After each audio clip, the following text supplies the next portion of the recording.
and welcome to another Arsecast Extra, as always, with James from Gunnerblog. James, good afternoon to you. Good afternoon, Andrew. How are you doing? You're back in Dublin. I'm back in Dublin. You're back in London. Not even airports can keep us from our mission, our job to talk about football and talk about Arsenal. We flew back for the podcast. That's exactly it. Even though we were already scheduled to do it, we did it with vigor and with energy and with tiredness, I would say. Arguably, we could have convened in the UK, seeing as you were in London and I was heading to London, but we stuck with tradition. That's true. We could have crossed paths at like Heathrow Airport. Recorded it live from the arrivals at Heathrow. Do they have, everywhere has a podcast studio these days. They must have one now at Heathrow Airport. Terminal 2, it's new and fancy. This is the next thing they need to get in there, along with they've got the Yo Sushi, they've got the Pret a Manger, they've got the Sunglasses Hut. Now they just need a podcast studio. We're not sponsored by any of those people, by the way. I just want to make that clear. Have they got a Costa Coffee?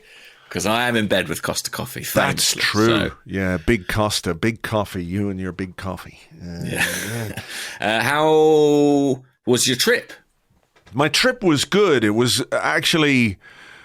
great to be in the stadium last night and to sort of experience the atmosphere that people have been talking about. I haven't been there since we played Sheffield United earlier in the season, the 5-0, the Eddie Nketiah hat-trick. And, with all due respect to Eddie and Sheffield United and that game and that occasion, it's not quite a Champions League quarter-final. It was illuminating, I have to say, because, I don't go every week like you. You go every week or every second week or whenever we play at home. But I've been to many matches at the Emirates, and I don't think I've ever heard it as loud as I heard it last night. Oh, really? It was genuinely not deafening, but like, oh, this is so loud. And the whole stadium singing and, getting behind the team. And it was fantastic, a fantastic experience. The game could have been a bit better, and I'm sure we'll come to that. But as a trip to see people, have a few beers, go to the game and just experience that and sort of that sense of, I think there's a sense of potential in that kind of support as well. You know what I mean? It's all baked in there. So it was great. Before we get on to the game, how was your trip? Yes, it was good. Thanks, man. It was good. I found the right pub eventually, which was great. So yeah, I watched. I'm trying to remember what the pub's called now. I've forgotten. Now. The Misconduct Tavern. Is that That's not it? I was in my head. I was like, it's the Misadventure Arms or something like that. But yeah, the Misconduct Tavern. I found the correct branch and watched it with the guys from Arsenal Philly, who are incredibly hospitable and welcoming and kind. And there was a ton of them there. Bear in mind, this game took place during working hours. Yeah, I was very impressed with both the turnout and the quantities of alcohol being consumed during the daytime. I'm working from home today, boss. Yeah, pretty much. So yeah, that was great. So thanks so much to those guys for hosting me. And I really enjoyed it. And I'm hopefully, with any luck, I'll be back there in the summer. Ooh, okay. We can talk about that a little bit down the line, obviously. But we have a very big game, a very important game, and a very interesting game to talk about right now, I think. And in the cold light of day, having been able to rewatch certain aspects of it and certain elements of it, there's really quite a lot to unpack from this one. And just before we get into the details, into the nuts and bolts of it, 2-2 draw in a Champions League quarterfinal against Bayern Munich, while the other quarterfinal played out a 3-3 draw between Manchester City and Real Madrid, is, for all the things that we might have done better and all the things that we didn't do as well as we can, is there not just a sort of energy at this point in this competition which makes games like this and like the game between City and Real Madrid, it just sort of makes these mad games happen, if that's the right way to put it. It seemed to last night, certainly. I mean, that game in Madrid was was crazy as well, and the goals just kept on coming. I do wonder if maybe it's to do with the elimination of the away goals rule, if that might reduce the jeopardy for teams, so maybe they're a bit more willing to go for it. You know, previously I remember times where we were in a two-legged tie with the away goals in play, and after the home game, you know, or for the home game, you'd be saying, well, 0-0's not a bad result. Yeah. You know, 0-0's not a bad result. Whereas here, there isn't that fear of, well, if we concede an away goal, we've got this huge mountain to climb. So I wonder if that plays into it. But certainly it was a firecracker of a game and two brilliant matches, actually. I, like a lot of Arsenal fans, would have been very keen to watch that Man City-Madrid game. So I was a little bit gutted that they were scheduled to be alongside each other. Yeah. And it does seem odd, you know, to put the two English teams in the competition on the same night. But there you go. There you go. That is the vagaries of the draw, and nothing we can do about that. So, quick question, Andrew. Yes. You spoke about the atmosphere. What was it like being in a ground with no away fans? Because I'm trying to think. I don't think that's an experience I've ever had. No, it was quite unique in that sense. And there was actually a question here on our Discord from Mikkel's Hairspray. He doesn't need hairspray. He doesn't. It just naturally, it's like that. Anyway, he said, would you say the atmosphere at the Emirates last night was improved or hindered by the lack of away fans? Like, I don't think it was improved. How do I put this? Like, I think there might have been a bit more noise because there were another 3,000 Arsenal fans in there, in that section where the away fans would be. And it was spectacular. It genuinely was. When the Saka goal went in, it was incredible. People were limbs everywhere, etc., right? And it was noisy. But I do wonder if after Bayern got their goals, which really did suck a lot of the energy out of the stadium, it was almost like people were sort of sitting on their hands a bit, which I'm not criticizing. I'm just saying that's my experience from what was happening around me, that people were, deflated and downhearted because it was so exciting and enthralling. And then we give them those two goals and people are like, oh. I do wonder if, in response to some crowing from the away fans, if the Arsenal fans would have responded just a little bit differently, a bit more quickly, for example. Yeah, well, they sort of feed each other. Yeah, exactly. There's that symbiotic relationship. They're all happy and, you want to get your team going again. And the absence of the away fans, like, I would prefer if there were some away fans there, I have to say.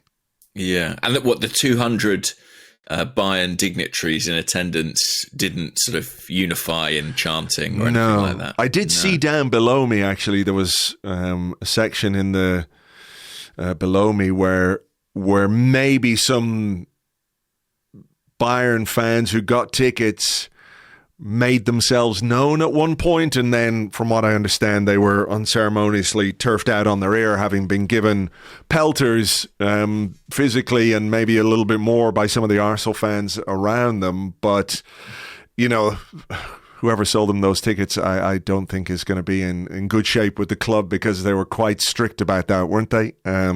Of course, yeah. So there were a few, obviously, who snuck in, and I think the majority of them were sensible enough to kind of sit there and just not make themselves known. But there's always one or two the other way around. Interesting. Okay, so what about the starting lineup? Any surprises for you? Kiwior. There was a big surprise for me, having on Monday basically said, I think we've probably, Kiwior's had his run in the team now. I don't expect to see him for a little while. That was a surprise to me. I did think Martinelli would come back in. I did think Saka would start. Yeah. I thought it would probably be Tomiyasu at left back in this game. So I suppose what we could maybe deduce from this is that Mikel Arteta doesn't think, or the information that he has available to him is that Tomiyasu isn't fit enough to start a game like this.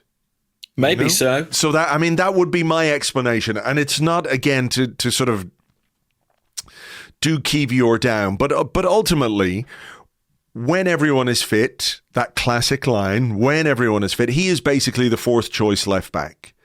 So it was a little bit of a surprise to me that we went with our fourth choice left back in a Champions League quarterfinal. Perhaps it was Arteta saying, you know what, we've been on a great run. Kiwior was part of that great run. You know, he can do a job. He can do the job I need him to do. And I don't even think really that Kiwior was terrible or anything like that.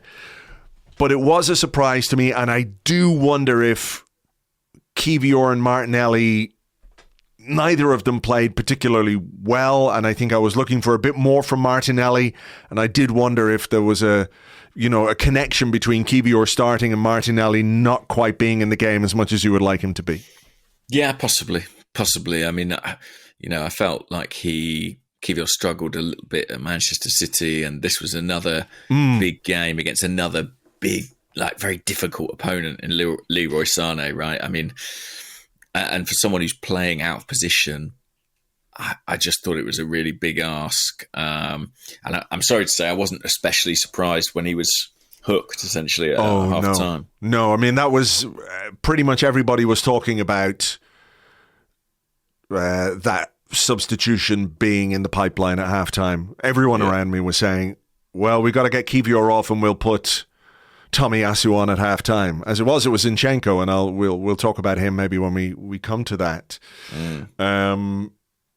But yeah, I think everybody could see that was a change that absolutely needed to be made.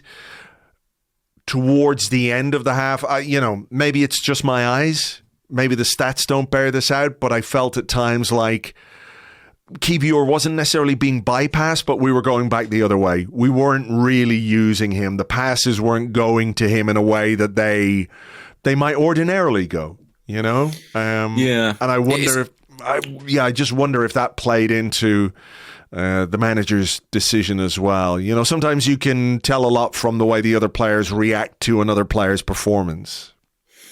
Yes, I think there may be something to that. We were going at their left flank more anyway. We had a kind of right-sided bias in the way we played, and I think especially once Davis picked up a yellow card, I think that's where we looked to get at them and hurt them.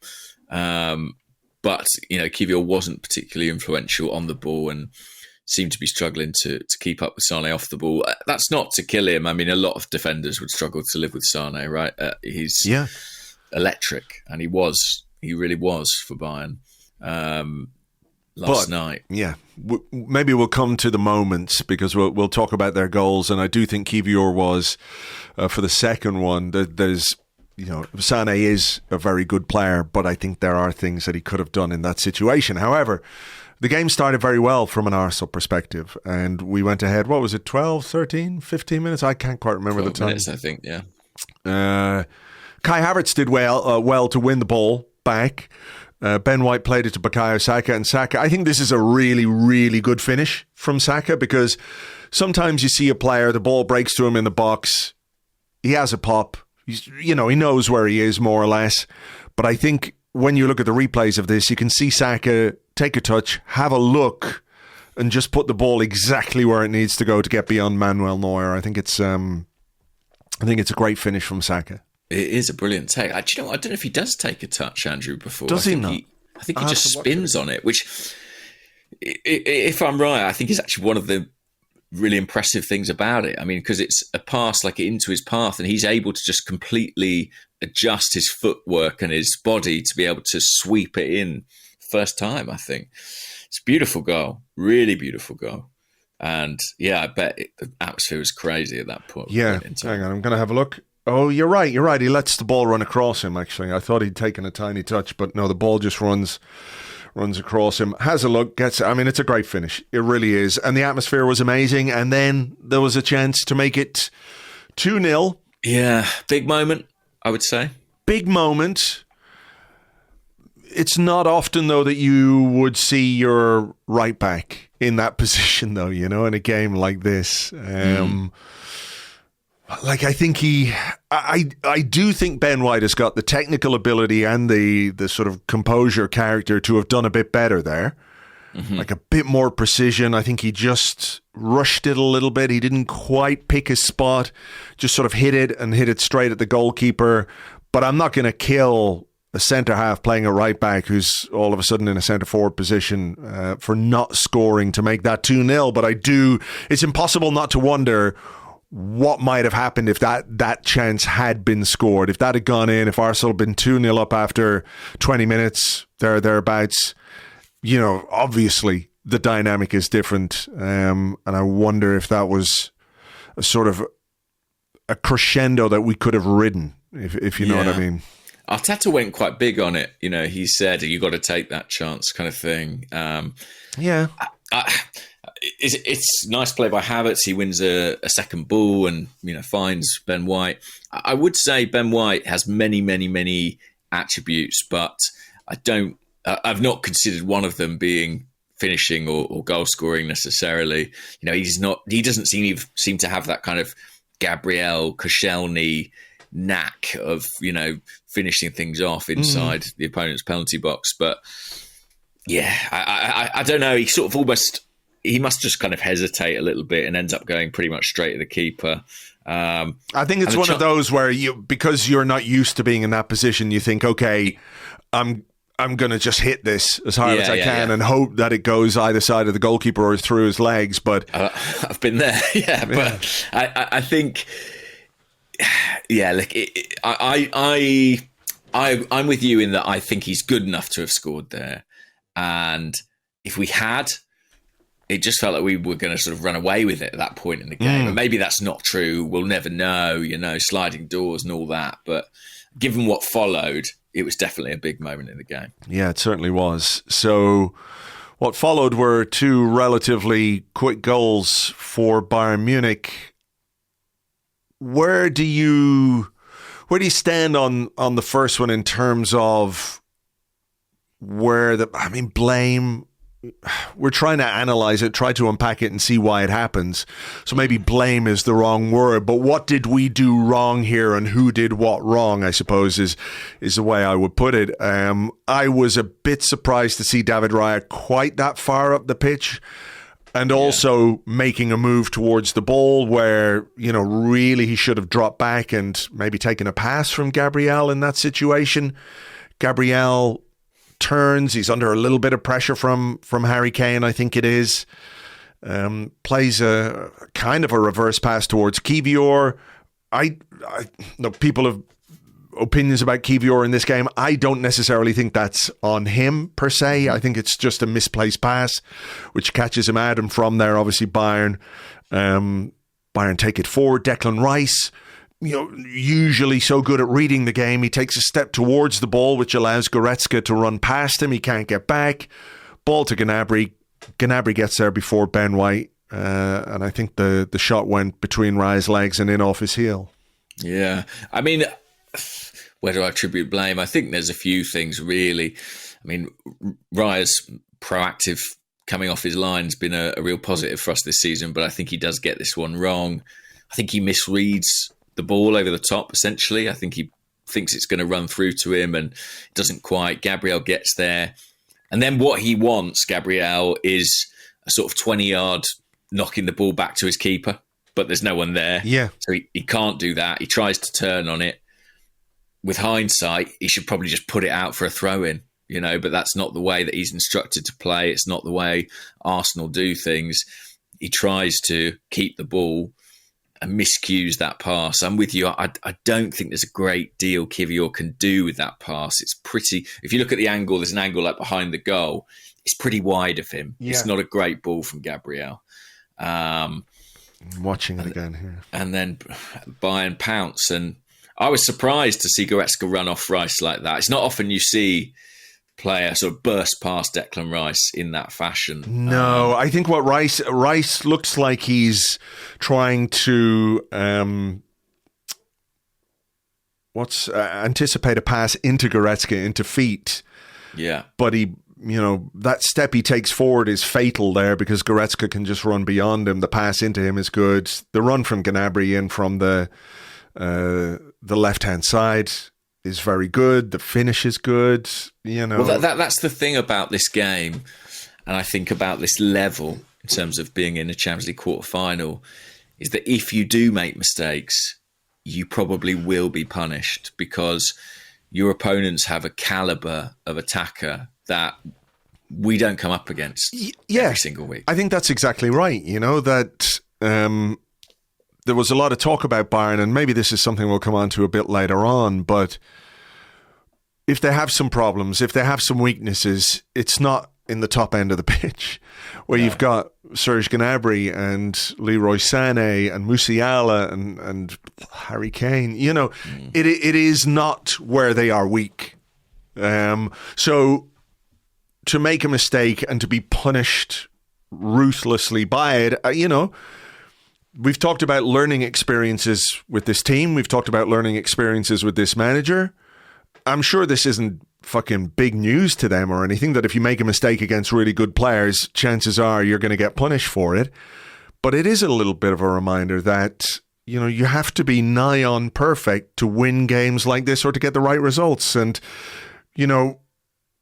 maybe there is a need next time that kind of situation arises, if it arises, for Gabriel to maybe just take the industrial option, if you know what I mean, and boot it out for a throw and just get reorganized and get reset. And you don't leave yourself open the way we left ourselves open there. I mean, look, the other thing is that pass could have hit Kiwior and we could have started a move and put the ball down the right-hand side. And who knows, we don't know. But I think there are times where you really do have to play the percentages. And that was one of those moments, and we didn't.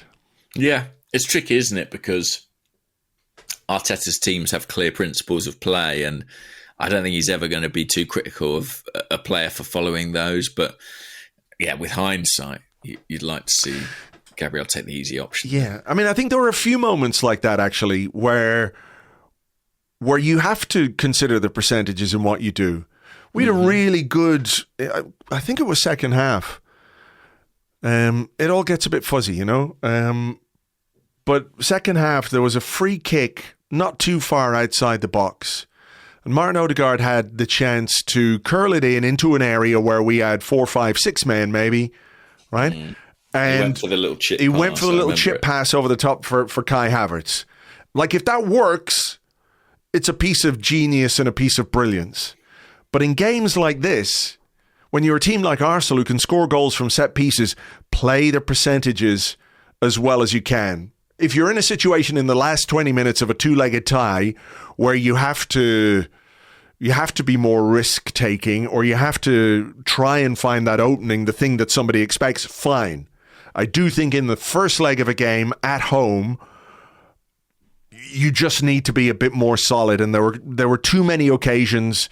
We did it in the second half with some of our passing. I get that, Zinchenko tries to make things happen, but there were a couple of moments where I think he could have just kept the ball moving and kept the ball circulating, and he went for a pass that wasn't really on, and it ends up being a goal kick for Bayern Munich, and they have to, reset and try and win the ball back again. So there was just a bit too much of that in the Arsenal performance yesterday. I don't know if that's down to lack of experience or players trying to do things individually to raise the overall level. But, this wasn't a game that we absolutely 100% had to win last night. It was the first leg of a two-legged tie. So I think there's something there for the manager to take, and something there for him to talk to his players about. As we progress and develop as a team and hopefully have many more of these kinds of ties going forward. Yeah, it's a bit of COD psychology, really, on my part. So, I wouldn't take this too seriously. But I did feel a bit like we were chasing the game too early. Almost as if maybe the fact that there were no away fans, and the club had given it the big build up about what an important night this was. And I don't know, I just had this slight sense watching it that it felt like we wanted to win it on the night. That I think we played a bit like we could beat them 2 or 3, and put ourselves in a really comfortable position. And I think that's partially what left us quite vulnerable and exposed to quite simple counterattacks in some ways from Bayern. Yes. I think we overcommitted a little bit at what was, a very early stage of a two-legged tie. For sure, and I think that was evident in the second goal as well, where we weren't precise enough at the top end of the pitch, but by committing so many men forward, we left ourselves open to a counter-attack by just a simple ball up the line. This is where I have a slight issue with Kiwior's performance, right? Because I was looking at the stats. He was dribbled past once in this game. Zinchenko came on, was dribbled past, I think it was twice or three times in this game. But this particular one, just inside the Bayern half, I think he's got to be more cynical. We've talked a lot about players needing to be cynical and needing to be cynical at this level. And if you go for the ball, you don't get it, fine. If you understand that in not getting the ball, you've left yourself vulnerable to the opponent spinning you, you take a fucking handful of shirt or whatever it is, and you stop him running, and you take a yellow card, and you manage yourself through the game. But that is what you have to do at this level. Like, I think any player and many defenders, when they play against Leroy Sané or somebody of that quality, will find themselves in a duel like that on the wrong end of it because he's so good and he's so quick. But it's how you react to that, and it's how you deal with that in that split second. It just was a bit weak from Kiwior. He had to take the free kick there and had to take the yellow card. Yeah, I mean, there's getting beat and there's getting beat, isn't there? And he got absolutely roasted on this one. It's not pretty viewing at all. And to be fair, we couldn't get to Sané, could we? We couldn't stop him. I think three players lunge in trying to halt him. I think maybe it's Jorginho, then Gabriel, and then eventually Saliba brings him down. It's a blistering run. But yeah, listen, if Kiwior can bring him down, make the foul right at the start and stop it, so be it. And like you say, manage him through the game, or we've got two left backs on the bench potentially. Yes, so exactly. It's not something we have to be worried about. But that's why I think it was always a bit of a curious matchup. I wouldn't look at Sané and Kiwior and think, that looked like trouble to me from kickoff. Sure, yeah, I agree. With all due respect to Kiwior and how well he's done, it worried me at the start, and it worried me in the game. I mean, the run is good. Jorginho lunged in. I mean, he just runs in a diagonal as well. He is quick, and he is obviously in full control of the ball, but Jorginho goes in. Gabriel kind of pulls out of a challenge, and I think Saliba is slightly not caught on his heels. I think he's expecting Gabriel to go in and then reacts to Gabriel not going in. And it's 100% a penalty. Before we get to the penalty, though, can I just sort of widen this out? And I know we've talked about this a little bit, but I thought at the end of last night's game that this game was proof positive to me anyway, that despite all the options we have at left back, Arsenal need a left back. Arsenal need their left-sided Ben White. And I know everyone's going to be screaming Jurrien Timber's name right now.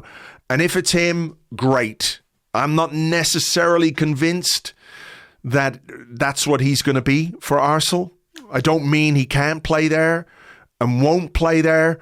I just really think that if you can't start Tomiyasu in this game, and if you can't or won't start Zinchenko in this game, and you do start your fourth choice centre-back in this game, or fourth choice left-back in this game, it says to me that the squad isn't quite where it needs to be in a very, very important position. Yeah. And I do think this is something for them to think about in the summer. Well, what's mad is that obviously Kieran Tierney is still on the books as well. So we've actually got 5 potential left backs within the squad, 6 if you count Nuno Tavares.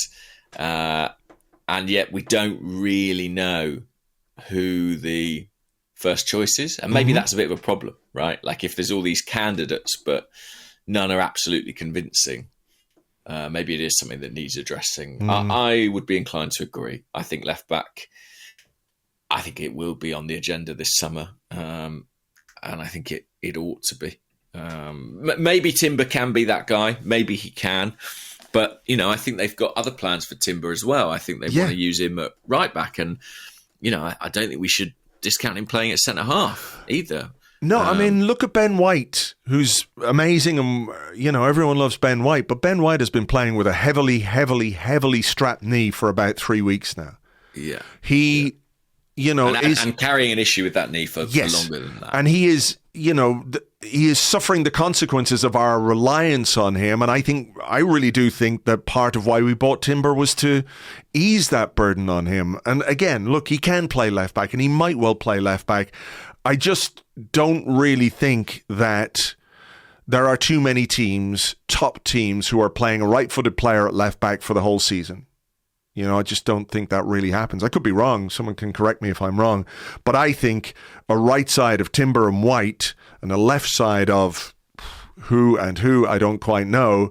But I think it's an issue for the club. I think it's an issue for this team because there's not any real certainty about this position. And it's a very important position, as we saw last night. Harry Kane scored the penalty, which,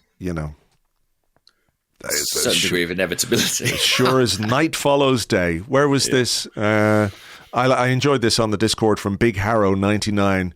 Not a question, but more of a hint for those struggling with the high cost of living. I put my entire life savings on Harry Kane to score a penalty against Arsenal. Risky, I know.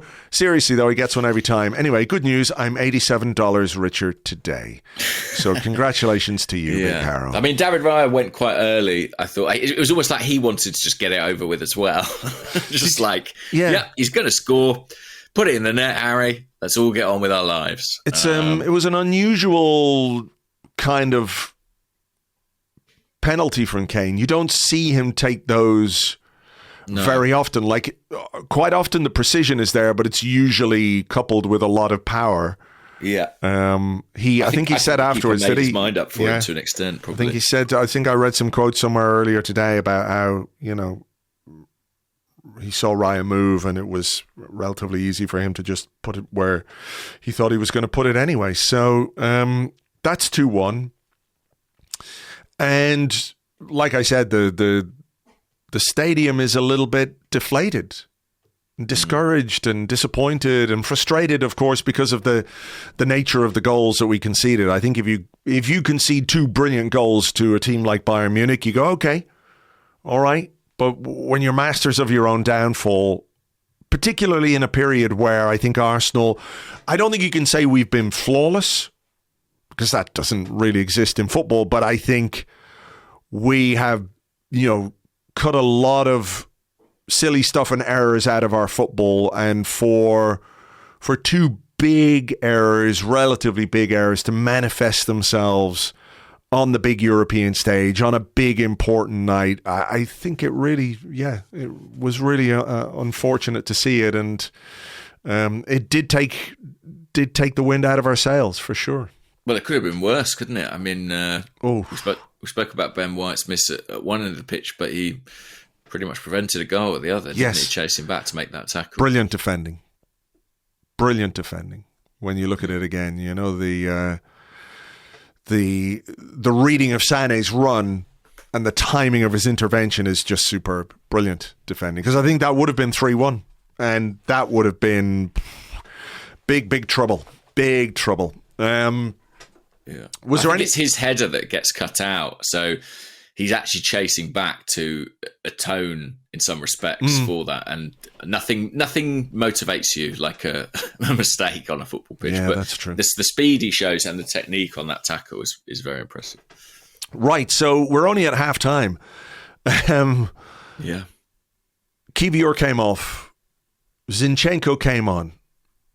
Bit of a surprise again, maybe? A little bit. Like, I did think it would be Tomiyasu. I genuinely did. But I suppose at 2-1 down, it's not a huge surprise that somebody like Zinchenko comes on, to give you maybe something a little bit more in possession, right?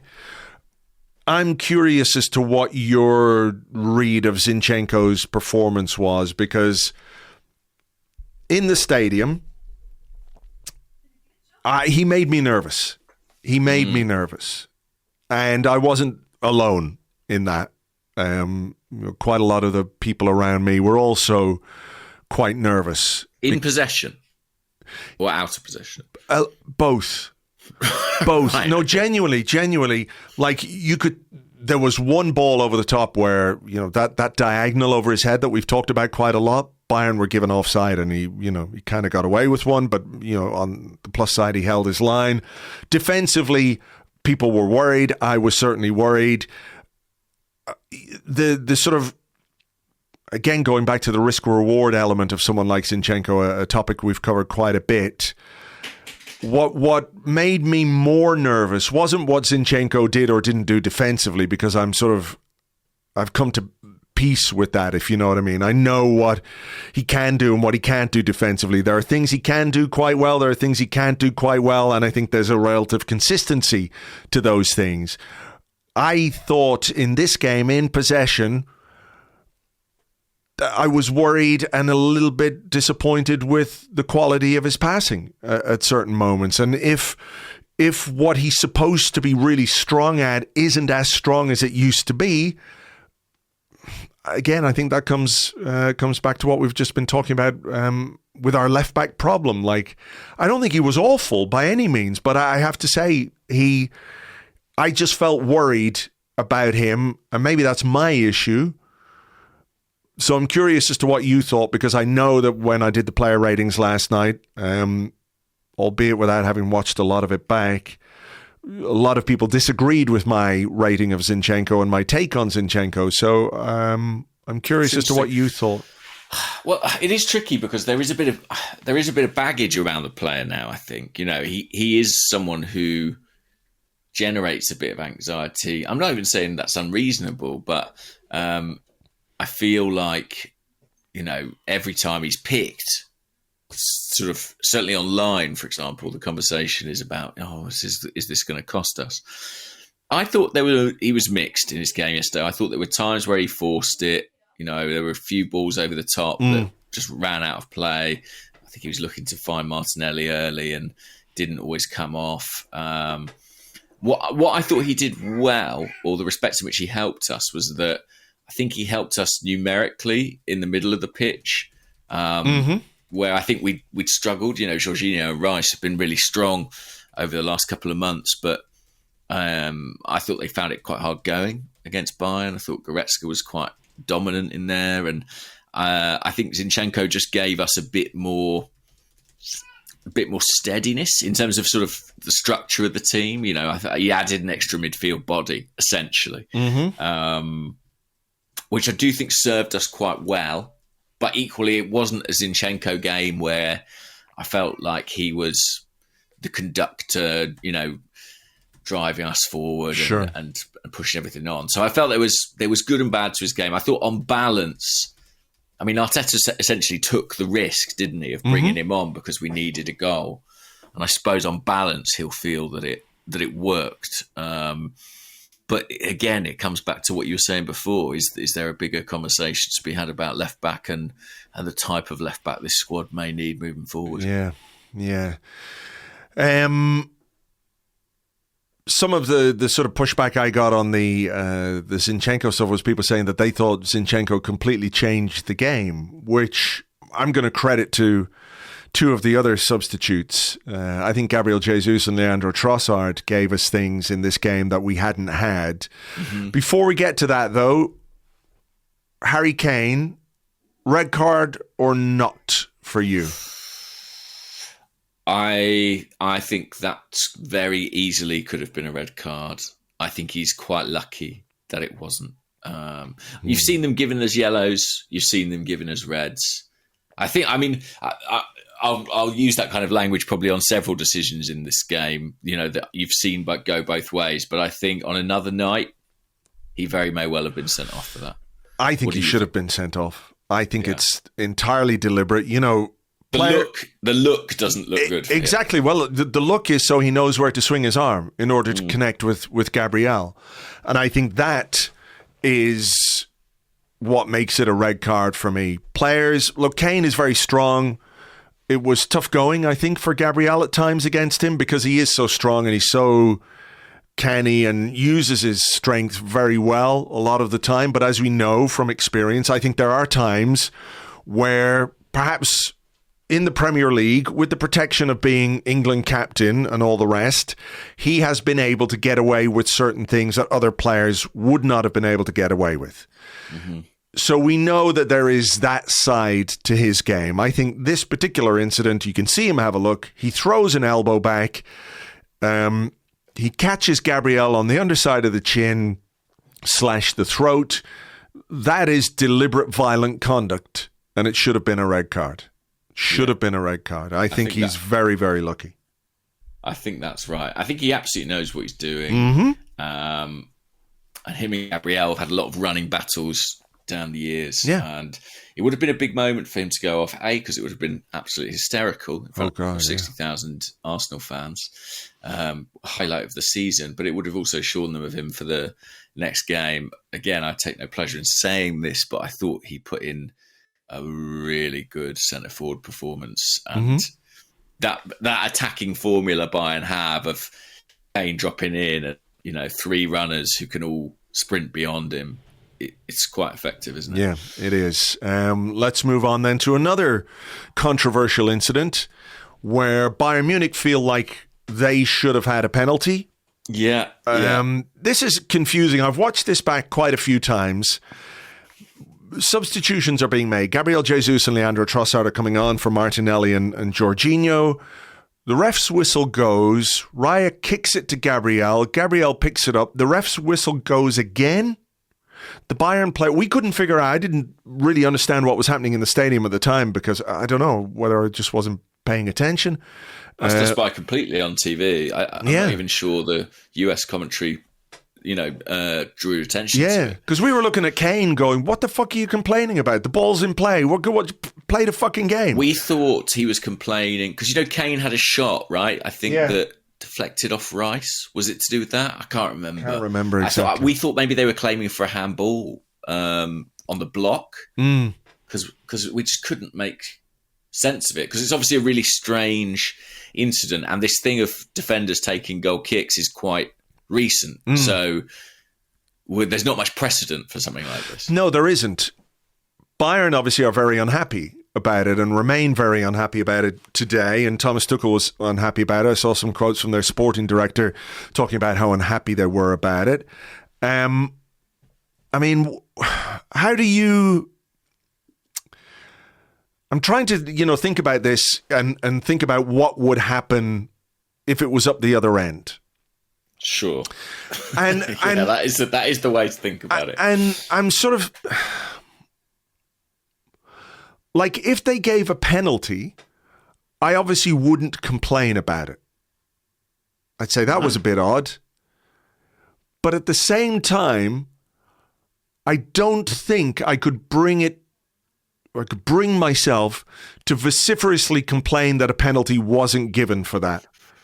Does that make sense? Like, if it had been fucking De Ligt and Neuer, or even, God forbid, Eric Dyer, if that had happened, like, it would feel so churlish to demand a penalty because it's really just a silly little mix-up. And I know technically it is a penalty. If the whistle is gone and Raya's played the ball and Gabriel picks it up, it's a handball in the box, technically. Mm-hmm. So like I said, I wouldn't complain if we got that up the other end, but I would not feel any real sense of injustice if the referee did, what he did in this game and just sort of said, look, play on. That's just, come on. The point I've heard made elsewhere is, what advantage did we gain from it? And the answer is none. I mean, it's sort of a technicality. Gabriel obviously doesn't realise that the kick has been taken. So, yes, the referee could have blown for a penalty. Personally, I like that he didn't. A, because I'm an Arsenal fan and I don't want it to be given. But B, because, I often say I want common sense applied. And I think common sense dictates that, an 80% chance of a goal in the form of a penalty kick would be unjust punishment for something a sort of, Yeah. That has no malice whatsoever attached to it and which gains no advantage. You'd be being a real job's worth to apply that particular law at that particular time. I'd be interested to know, or interested to have seen, how big Bayern's complaints about this incident would have been if the score had stayed 2-1, for example. Like if they'd won the game. Well, yeah, maybe. And another thing to consider, I think, is whether this decision or Bayern's complaints about this decision factored into the decision he made at the end of stoppage time. I have a strong suspicion that it did. Yeah, I think it's very plausible. Very plausible, right? We know, we've all had experience of seeing referees do that, to think, I might have... I was a bit generous for them, yeah. Even things up or whatever. I've no doubt. I mean, it's just basic psychology, isn't it? That might be in play. So yeah, I think it's a really weird one. If they'd given it, would we all be criticising Gabriel this morning and saying he lost head after the Kane thing? Maybe. I don't know. I think we'd just say that was like a complete... just a brain fart for a couple of seconds. Yeah. It was just a complete mix-up. I think we would probably be saying it's absolutely outrageous or absurd to give a penalty in a Champions League quarterfinal for something like that. And I think that would be true at both ends. I absolutely think it would have been a bit like sending Ron Van Persie off for putting that ball in the back of the net in the Nou Camp. Exactly. Yeah, it would be exactly in that ballpark. It's like, okay, technically you could do it, but you shouldn't. It's sort of shouldn't, because you're doing more damage to a game, and the offence was so without malice. The lesson here, of course, for Bayern Munich is to do what Barcelona did and pay the referees first. Allegedly. So anyway, depending on how you interpret that, we either get away with it or we don't. And Trossard gets us an equaliser. Trossard gets us an equaliser. Great work from Gabriel Jesus, who I thought gave the attack a bit of drive, a bit of impetus, a bit of oomph. And it has emerged today. I mean, look, I think we were talking about this a bit, over the last week or so about Gabriel Jesus's knee, where there was sort of information that people were kind of sitting on about the condition of his knee, which is not good. And he's come out today. It has emerged today that he may well need surgery on this.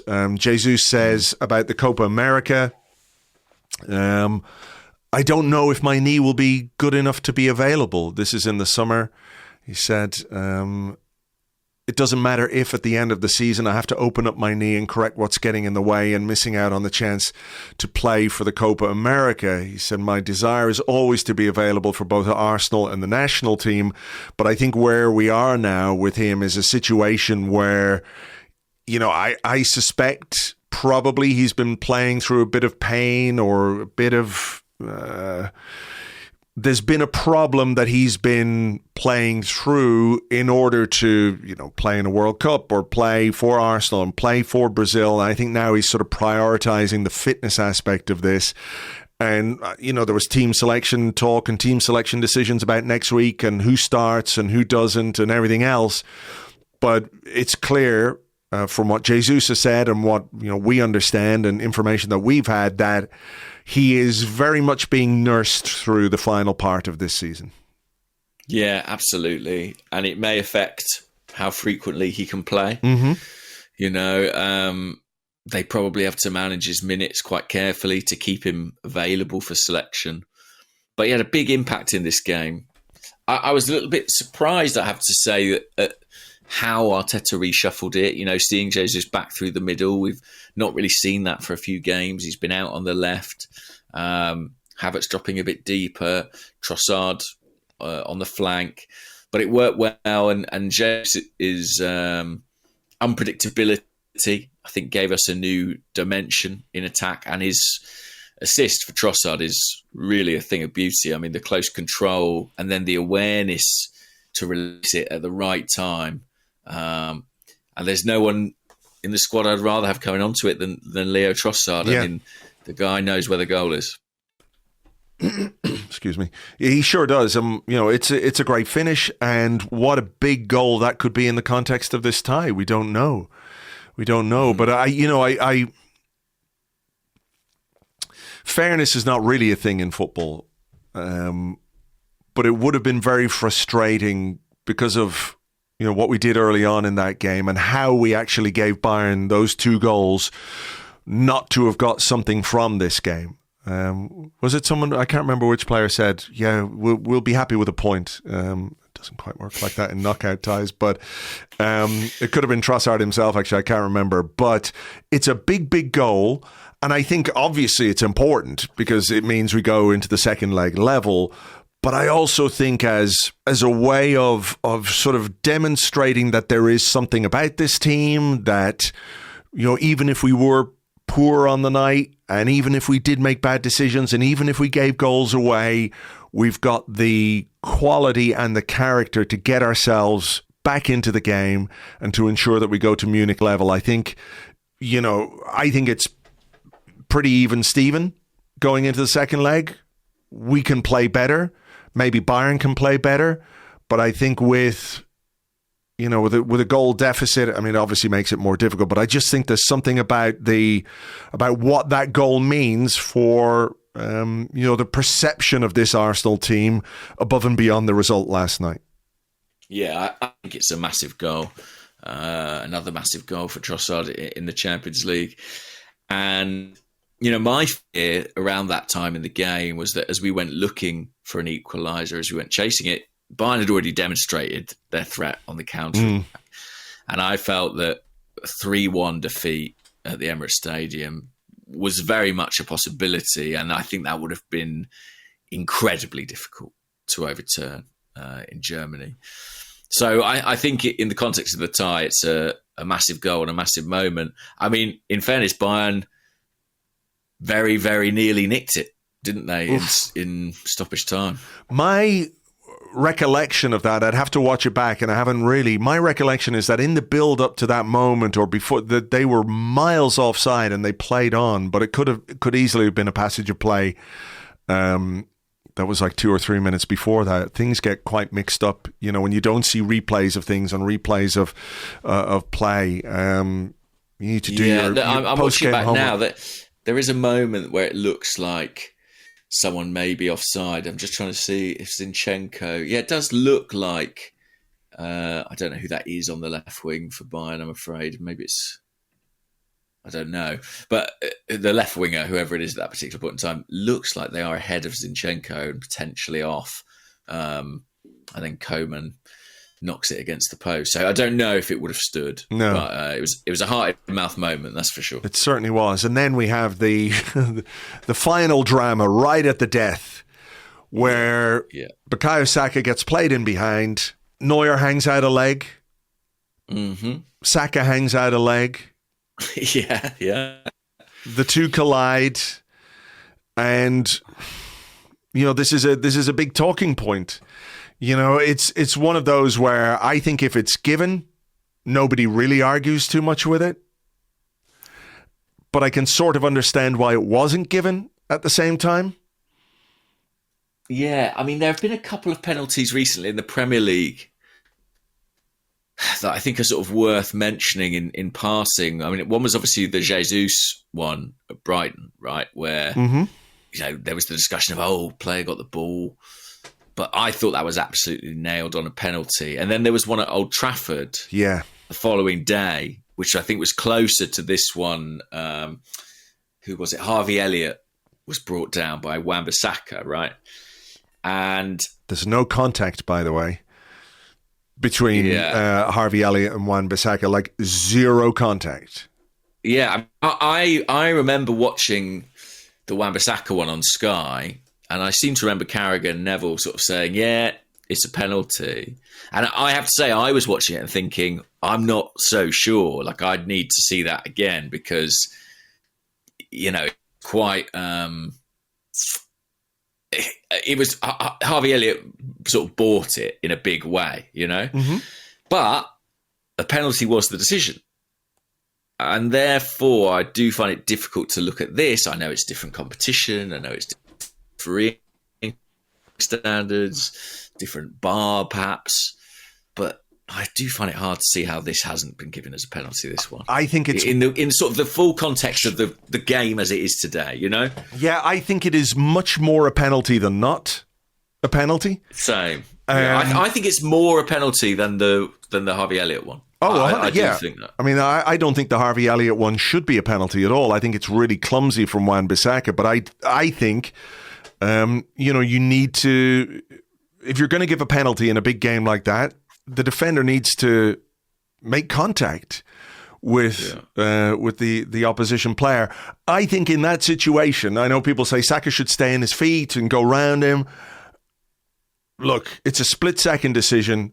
There's a gigantic goalkeeper who comes out and hangs a gigantic leg out as you're trying to go beyond him. I think Bukayo Saka is well within his rights to make contact with Manuel Neuer. He doesn't have to get out of his way. There's nothing to say he has to get out of his way. And I think it's more a penalty than not a penalty, but I do understand why, after what happened earlier in the game, and the fact that, there is an element of Saka making contact with Neuer. Yeah. That probably informed the referee's decision. Like, Bukayo Saka definitely thought it was a penalty because he confronted the referee afterwards, and he even went on Instagram to do the, I'm furious, wind coming out of my nose emoji stuff. So and he's not normally somebody who makes stuff like that public, and he's a guy who gets kicked to pieces every fucking week. So he is, and I heard he had a big old bump on his leg from this particular incident. He took a whack. Listen, the more I look at it, the more I think it is a penalty. I think what's tricky about it is that there are certain angles that make it look more like a dive, and there are certain angles that make it look like a penalty. I've seen a couple of stills or a couple of angles where Saka's leg looks to be in a really unnatural position, and I can understand why someone would look at that and say, well, no, we're not going to give a penalty for that. But then there are other angles where Neuer's leg seems to be dangling out, and you can absolutely call it a penalty from that perspective. So I think in one respect, sort of one of the lessons here is like, as much as we like to pretend that sort of objective truth is possible in officiating decisions in football, it probably isn't. Like, I think you're right to say it's more a penalty than it's not, but it's impossible to say definitively it is 100% a penalty or 100% not a penalty. Yes, you know what I mean? I agree. It's a grey area. But I wonder if, like you say, the previous decision he'd made with Arsenal and the Gabriel incident, I'm sorry to say maybe the point in the game as well, and his knowledge that it was kind of the final seconds and this would have a huge swing effect on the tie potentially. I think, the speed at which he made the decision and got off the pitch suggested to me that basically it's not a penalty he wanted to give. That's for sure. Yeah. Maybe. It's, in real time, it was at the other end for me. But in real time, I was looking at it going, oh my God, that's got to be a penalty. It's got to be a penalty TV for me. Because where I keep going back to is like, well, what is Neuer doing? Do you know what I mean? Like, it's not like one where a defender's chasing and he clips the back of someone's heel by accident. Neuer comes flying out, makes contact with the attacker, and immediately puts his hands up. Do you know what I mean? What do you think would have happened if that very same incident happened a yard outside the Bayern Munich box? Yeah. I think the referee or at a different point in the game. Honestly, at a different point in the game. Maybe, but I think if that happens a yard outside the box, the referee doesn't think twice about giving a free kick. Maybe it's wrong for him not to treat a penalty incident in the same way as you treat a free kick? Should the bar be higher? Maybe your point about like what it might mean in the context of the game is potentially relevant here as well. I'm not saying he was right to consider those things, but I'm just trying to explain my best theory as to why he may have made that decision. Yeah. I think it's a penalty. But at the same time, honestly, like there have been various penalties over the years we've not gotten that have really rankled with me. There are others that I'll find this one slightly easier to stomach. And I think that might be because I kind of feel like it was sort of the right result on the night. And I would maybe even go a bit further and say, as much as I hoped and maybe even naively expected to win, I think at half time, if you'd offered me 2-2, I think I would have absolutely taken it. Yeah. I wonder, would we have got it if it had been 2-1? Maybe. I don't know. It seems crazy that we're suggesting all these things, but it's human beings we're talking about, right? And that influences all sorts of decisions. Yeah. I do think in a VAR era, I really thought that would meet the bar. I have to say that one. I'm a little bit surprised about that aspect of it as well. And I'm sort of... Again, in real time, I was like, okay, I can sort of understand all the reasons referee might not give that in real time. Like, it's sensible in some respects. You're deciding the game in the final seconds. Let people who've got a proper look at it have a proper look at it. But it felt like quite a quick check. Certainly from where I was watching. Yes, we've got a question about that actually, so we might do that in part 2. And I think I'm slightly aligned with you. Like, I don't feel an absolutely massive sense of injustice about this particular incident. Would I have liked the penalty? Absolutely. I think it is, as I said, more of a penalty than not a penalty. But in the context of that overall performance from Arsenal, which had good and had bad, I'm just relatively calm and relatively pleased that we go into next week's game with the ability to sort of go into it on level terms. I think that was really, really important. Like, would Bayern's sense of injustice going into a second leg where we were 3-2 up, having gotten a penalty when they didn't get a penalty that technically they probably should have got, does that change the dynamic of the second leg? We're talking ourselves around in circles and ifs and buts and maybes and all those things. But, it's not one that I'm absolutely fuming about. There've been other... I'm much, much more unhappy about the Harry Kane decision, the yellow card, and not a red card than the Saka penalty. Yeah, I think that's clearer. Yeah. I feel weirdly kind of at peace with this result in terms of, we know exactly what we have to do. We go to Bayern. It's a one-off knockout game. Winner goes through. Let's have it. Let's have it.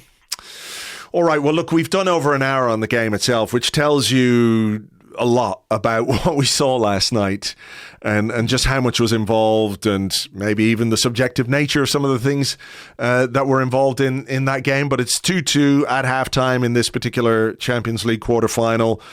Next leg, of course, next week. We had better take a little bit of a break here, and we'll do some questions. We'll do a few questions when we come back in part 2 right after this.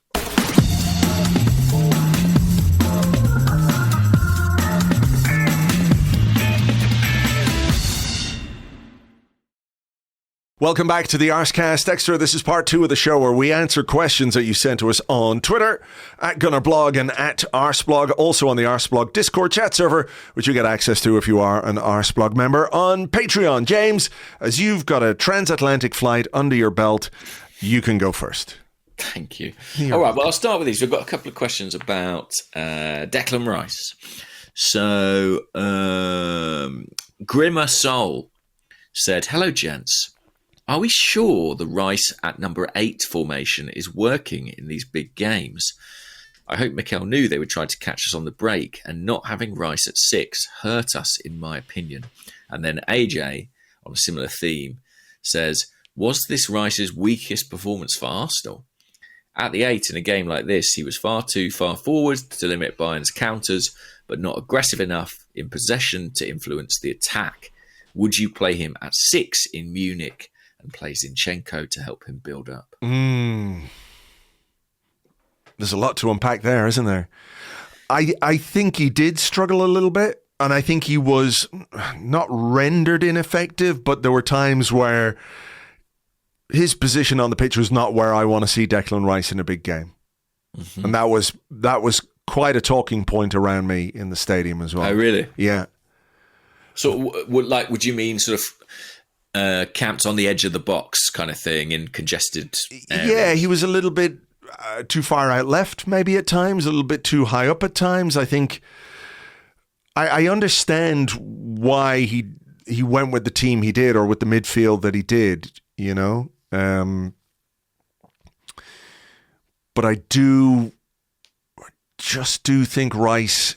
You see, is he playing Rice there because he's our best 8 available, or is he playing Rice there because Jorginho's experience is so important, or is it a case that if you play Rice at 6, you've got a bigger, more difficult decision to make about who plays at left 8? You know, yeah. I think ideally you'd have 2 Declan Rices, wouldn't you? Yeah. There's only one Declan Rice, though, it seems. Apparently. Yeah, that's what they say. I think he did struggle a little bit in this game. I think our midfield didn't quite operate in the way that you would have liked it to in this game. And I would be more inclined to go with Rice at the 6 for the next game, but it really depends on what Mikel Arteta thinks he can get out of some of the other players that he has available to him, or whether he can make the 6 a bit more secure with somebody else in there. But I think Rice is our best deep-lying midfielder by a distance at this moment in time. So yeah, I mean, again, bit of hindsight here probably, but at half time I found myself thinking, could we have done what we did in one of the Liverpool games and flipped Jorginho and Rice? And I presume we did that because we knew the likes of, I forget who was playing up top for Liverpool that day, but whether it was Diaz or Salah or Nunez or Jota, we knew the threat that they can offer on the break, and having Rice in a deeper position. We spoke about that Sane run and Jorginho trying to get to him. I'd fancy Declan Rice to get to a Sane or a Gnabry over Jorginho. Oh, yeah. Yeah, so maybe that would have been a wise move. But the problem is, I read these suggestions and these questions and they say, would you play Rice at the 6? And instinctively I want to say yes. But then I find myself looking at the options then to play in midfield ahead of him. And I have to be honest and say I'm not convinced really by any of them at this particular point in time. I'm with you on that. I think that, if we talk about left back as a position for the summer, I think also central midfield is something that the club will certainly be considering. We did have a question like this from Freddie LJ this afternoon. Thomas Partey is a poor sub as he doesn't seem to get to the rhythm of the game and his distribution becomes poor. Do you start him against Villa with a view to using him from the start in Munich, or what changes would you make for the second leg? But I think it's more interesting to discuss it in the context of Partey, who did take a good yellow card. His experience kicked in and he took a yellow card to stop a break. But he also had some sloppy moments, He did, and he wasn't alone in that, actually, in the final stages of the game. Ben White gave the ball away. There was Zinchenko again. Trossard let the ball run under his foot. Partey gave the ball away. I know he played the pass for Saka, but I'm not 100% convinced that's exactly the pass he was trying to make. I looked at him again in this game, and he just doesn't quite look at the level where I would feel confident starting him in any of the big games that we've got coming up, even Villa, while also acknowledging that there could well be a match fitness issue here that can only be solved by starting a guy. You know, it's a bit of a catch-22 in that sense. It is. It's a really tricky one. You know, the question said he struggles to get up to pace with the game. I feel like at the moment he's struggling to get up to pace with the season. You know, it just sort of feels like it's passed him by, and we're in mid-April now. And is he going to get to match rhythm before the end of May? I'm not sure at this particular point in time. This is why when people talk about Timber and Timber's return and want to be brilliant, and it will be brilliant to have a really good player back in our team. Absolutely. Of course it will. But what do we realistically expect from Jury and Timber between now and the end of the season? What can we realistically expect, especially in the context of 6 or 7 more games, or maybe 2 or 3 more, hopefully more in the Champions League, where the games are at such a high level and the stakes are so high that it almost feels unfair putting a guy who's been out for 9 months with, you know, probably the most serious injury that you can get in football, and ask him to play at the level and with the rhythm that these guys who've been doing it all season are capable of. Yeah, and with the stakes being so high, yeah, I think it feels less and less likely. I did at one stage have hope that we might see Timber in sort of true competitive action before the end of the season. I now think we might be in the territory of 20 minutes on the final day kind of thing. I just find it very difficult to foresee him being chucked in, as it were. As for Partey, obviously he's a very talented player, and if I felt that we were able to select the best Thomas Partey of the first half of last season, then I think it's a no-brainer. I just don't necessarily think that's the Thomas Partey we've got right now. No. And what I'm seeing on the pitch isn't persuading me. I do think he looks rusty and short of rhythm. And I just don't know if there's time for him to build it in what's left. Yeah.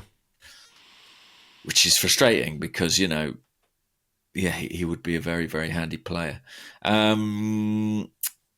Okay, what about this? The Temperamental Gooners on Twitter says, did Trossard and Jesus show why they should be in the team ahead of Martinelli next week?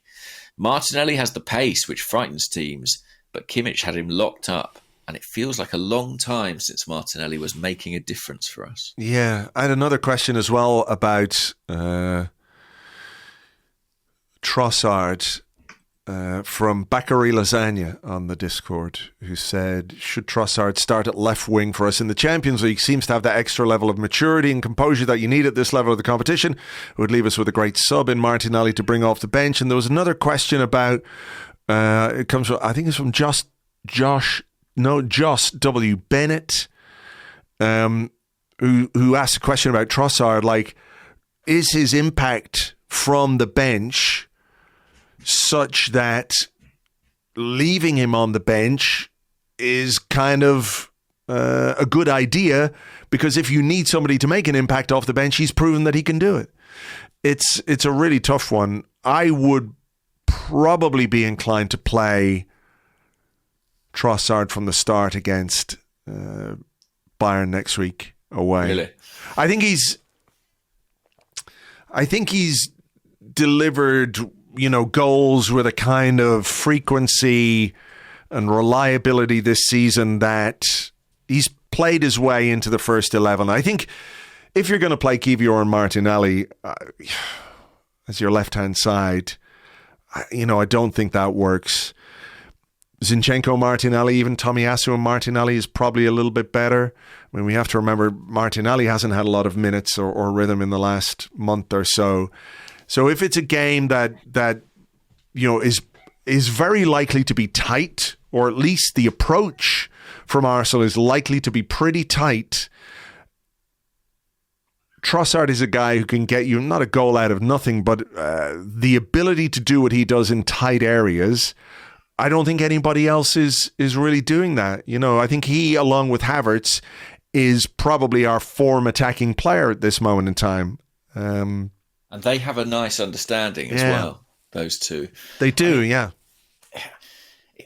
It's always tempting to pick Martinelli because of what he offers you with the speed, and breaking into space. If there's going to be space to run into, he is a real threat. And you look at what Bayern had last night, blistering pace from Sane and Musiala, Gnabry, all really strong, effective runners.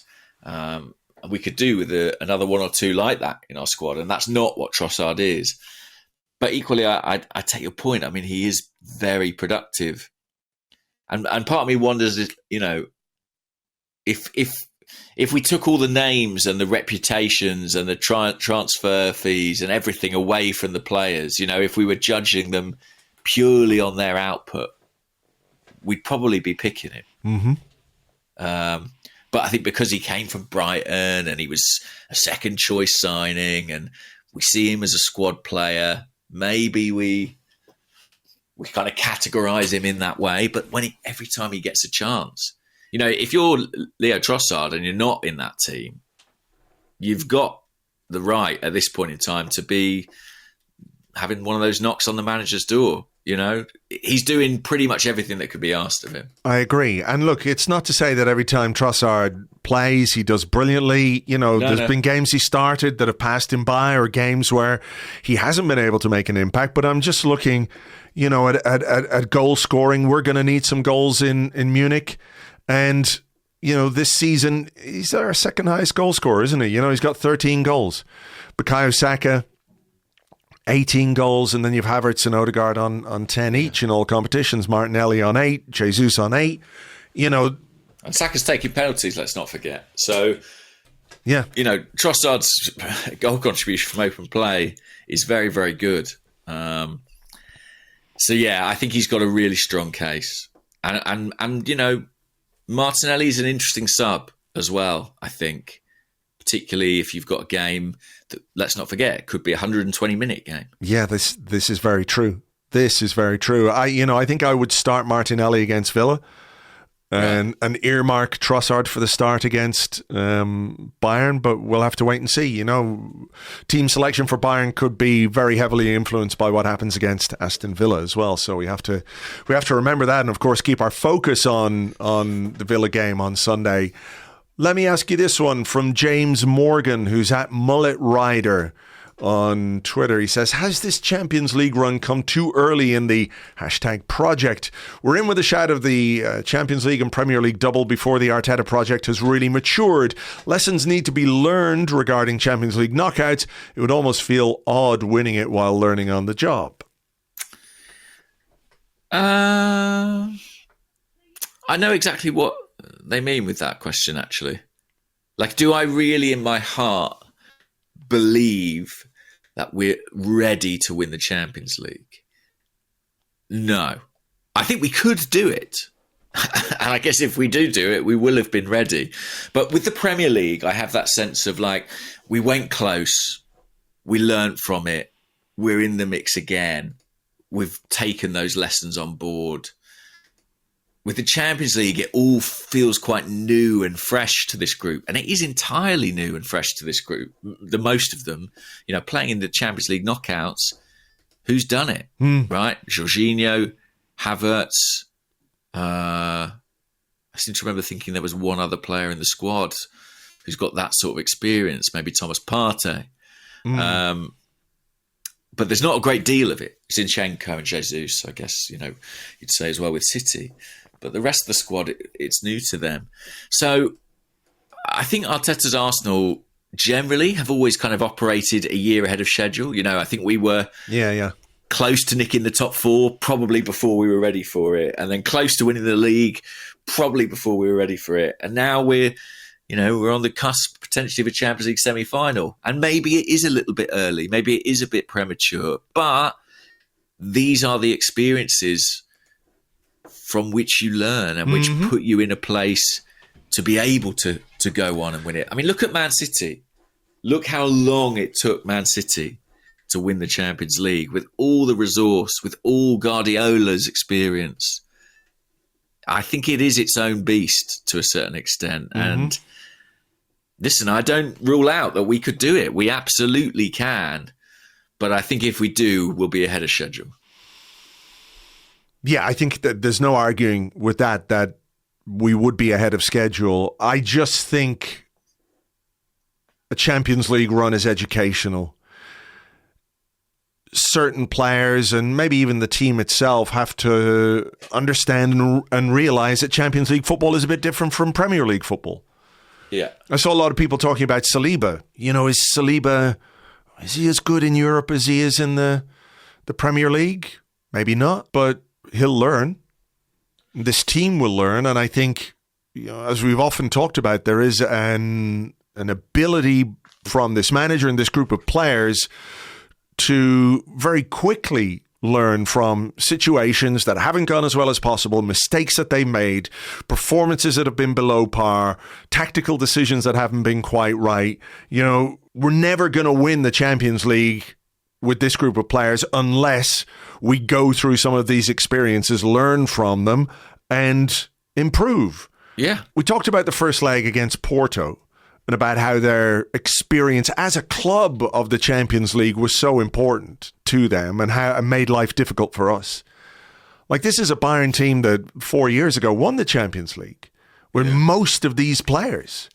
So you can't underestimate just understanding the way the opposition are different, the way the referees are different, the way the occasions are different, all of those things. As we said in part one, it's a two-legged tie, and maybe we went a bit too quickly in the first leg. Learn from it. It's not a fatal mistake at this point, but learn from it. And I think it's absolutely crucial to the development of this team, whether we get past Bayern or not, that we have been here at least to this stage of the competition because we want to go further.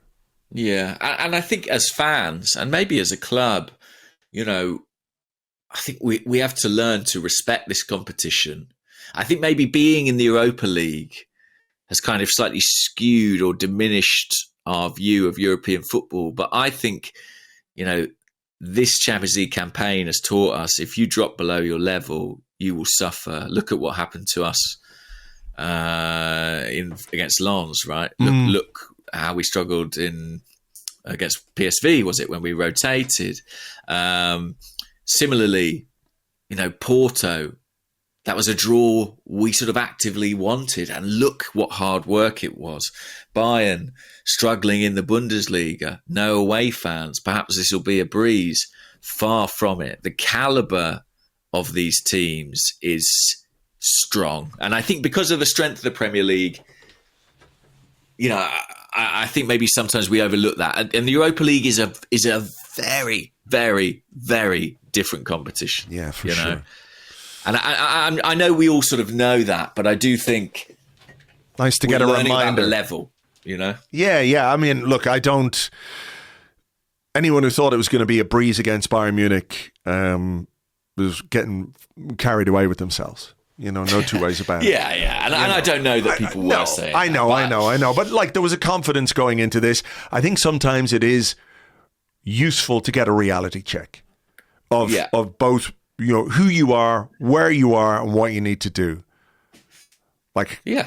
How many Wenger teams with better teams? Well, better teams struggled to get to where they should have got to in the Champions League. We had so many seasons where, we went out early or had results where you're going, we've got to learn how to play European football better. And part of that was because, we actually had to learn. Well, and also, last time we were in the Champions League, we were being battered by teams like this. So as much as I might feel a bit disappointed or aggrieved that we didn't come out the first leg with an advantage, we were in there. We were right in there with Bayern. And this is our first season back in this competition. So I don't think there's any need for despondency or anything like that. No. Here's a quick question related to that from Louis Leddy, who just said, "Evening, gents. Do you think Arteta will target players who have big Champions League experience in the summer? It seems, especially defensively, we could do with some more experience at this level in the team." I mean, I think it would be useful, but I don't think it will be the top of the list of the qualities that they're looking for. I think if you can find the player that you want, if he has Champions League experience, great. If he's still the player you want, he doesn't have it, well, he's going to get it next season. I mean, your golden goose kind of thing is like, I mean, a little bit what we got in Havertz or theoretically in Timber, a guy who's young but has played a lot of Champions League football. Yeah. And they're out there. They are out there. But like you, I think his focus will be more on acclimatizing his current players to the competition than sort of augmenting them with experience. Yeah. And just going back to the point that you made previously, I thought this was a good question. I think we've kind of answered it from 1.76 acres, who said, more than anything, wasn't yesterday an indication of not the same old Arsenal, but rather our newfound maturity? 2 goals shipped needlessly, but instead of a catastrophic result, we actually played well against a very good team and scored a late goal to salvage a result. Shouldn't we all be encouraged by this and not the opposite? And I do think, in the cold light of day, there is a lot to be encouraged about by the fact that we didn't crumble and didn't go into our shells and didn't, even if we didn't manage the overall occasion as well as we could have, let it get to us to the point where we lost all semblance of ourselves and what we are as a team. So I do think that is encouraging. I'm gonna do one final one here, and this is for you. It comes from Shatner's Bassoon, who says, good afternoon, gents. Irrespective of what you make of the penalty shout, isn't it remarkable how much quicker and less fussy VAR decisions are in Europe? Can you see any reason why the Premier League can't just ask UEFA what their protocol is and copy it, assuming that scrapping the thing is off the table? Yeah, I suppose so, actually. I remarked on it being a quick check, but maybe that's because I'm accustomed to Premier League waiting times and I should be praising them for their efficiency. You do barely notice it in the Champions League. It feels like a much smoother process. Is that the technology? Is it the personnel? I don't actually know. But I am convinced that the answer for officiating and refereeing is to apply the same logic they took with the players in the Premier League, which is pay the money to get the best in the world. I really firmly believe that, and I think that refereeing needs to be made a very attractive job, because these guys are in responsible positions in a huge global form of entertainment. And compared to the other people on the pitch are earning a pittance. Now, I understand all the reasons why, and I'm not in any way arguing for sort of parity. But I think refereeing a high-profile Premier League game should be an incredibly desirable job that is awarded to the best of the best. I don't disagree with that. I also think that the other aspect of that is that a job like that, with that kind of remuneration and that kind of those benefits financially, also has to come with accountability. That there has to be a sort of a system in which if you do not meet the level, if you fail to meet the standards, then, you pay the price with your job and maybe somebody else gets that job. At the moment, that's not how it works. There's a small pool of referees in an organization that's, just not run in a way that can possibly get the best out of the officials. Not to mention, I think, the Premier League PGMOL referees at this point are genuinely terrified to get anything wrong for all kinds of reasons, because they've got so much wrong in the past and there's been so much focus on it that they spend way too much time making decisions. And I think if, I might not agree with the VAR decision not to give Bukayo Saka a penalty, but do I appreciate the fact that the decision was made pretty quickly and nobody's sitting around going like, what's happening here? We've got no clue. I prefer that. Like VAR, the implementation of it, at least in that way, is far preferable than, particularly in stadium, where you're sitting there for 4 or 5 minutes, you've got no clue what's going on. Totally. I agree with that. And I think that I have given this sort of a fair bit of thought. And I just think that the Premier League is about an international elite, and that should apply to the officials as much as the players. And I think there would be a secondary benefit, which is that you'd kind of break up the northwest of England cabal. I think by appointing officials who aren't from this country and aren't necessarily steeped in the culture of it, you would, you eradicate potentially a lot of biases, or certainly even accusations of bias. Sure, you know? I understand. So I think it would be cleaner in some respects, but chance would be a fine thing. Yeah, it won't happen. It will not happen. Okay, look, we're going to leave it there. James, you're probably jet lagged and, need to just relax. I don't know what day it is or what time it is, to be honest. Relax, get some sleep, try and get your body clock back on UK time. So we'll leave it there. To you guys, thank you as always for being with us. Really appreciate you listening, downloading. Thanks as well for all the reviews last week. That was very kind and generous of you. We really appreciate that. For now, take it easy and we will catch you on the next one. Bye-bye.